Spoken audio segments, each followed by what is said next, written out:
Salut à tous, alors dans cette vidéo on va parler de Dacia et ça c'est déjà une vidéo que j'ai faite, c'est-à-dire que l'année prochaine, et ça a déjà commencé maintenant puisque là c'est pour le mois de novembre, donc l'augmentation de prix, donc c'est l'Argus qui en parle, merci à Hugues donc pour cette information, et c'est surtout une réflexion que j'ai déjà eue, c'est que l'année prochaine, toute l'année prochaine, je le jure, promis, concrètement je vais taper une barre avec les...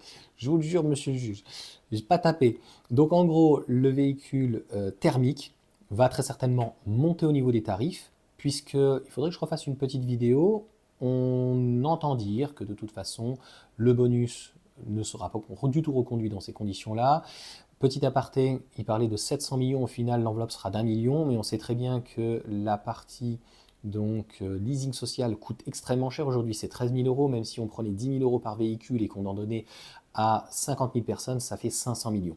Donc ça veut dire qu'il ne restera plus grand-chose pour le bonus, parce qu'après il faut financer aussi les bornes, etc. etc. Donc il y a d'autres choses, et les bornes privées, enfin, bornes privées, le crédit d'impôt, hein, et puis aussi les bornes sur les régions, etc. Donc de financer tout ça. Donc la partie, on va dire, bornes à domicile, donc AC, donc les types 2, et puis il n'y aura pas que du type, enfin il y aura du type 2 et aussi du CCS, donc pour les bornes publiques. Donc là, pour revenir à Dacia, même Dacia, donc entre guillemets, est obligé d'augmenter ses prix. Alors sur la Sandero, ça commence quand même à piquer, puisque le haut du panier arrive pratiquement à 20 000 euros. Et puis tout ce qui est jogger, et puis surtout la Dacia, le Dacia Duster, le Mixster va être aussi logiquement beaucoup plus cher. Eh bien, on démarre grossièrement, alors ils l'ont mis en dessous de 20 000, hein, 19 000 et des bananes, mais en gros, ça commence à 20 et ça arrive pratiquement à 30 000 euros.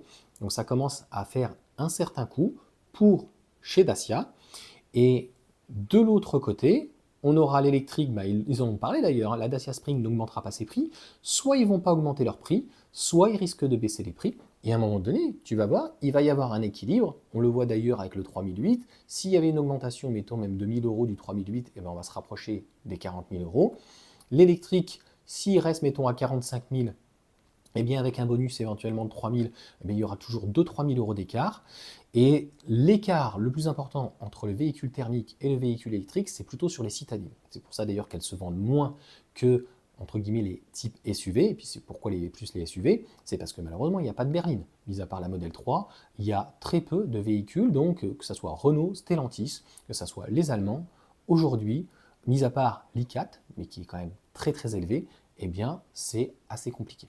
Donc pour toutes ces raisons, moi je pense que l'année prochaine, et on pourra reparler donc sur le bonus et son évolution, les constructeurs n'auront pas trop le choix d'augmenter les véhicules donc thermiques pour réduire le nombre de ventes sciemment, puisqu'ils ne devront pas dépasser 80% donc, de ventes de véhicules thermiques, et de l'autre côté, pour booster un petit peu les ventes, soit laisser les prix stables, soit éventuellement de les baisser, pour que eh bien, les véhicules, notamment compacts et citadines, puissent enfin émerger de tout ça, parce que je pense qu'il ne faudra plus trop compter en tout cas sur le bonus. Voilà pour cette vidéo, et puis on reviendra donc dans une autre vidéo, donc si on peut dire plus réflexion, qui durera le temps qu'elle dure, sur l'évolution du bonus. Allez, salut à tous.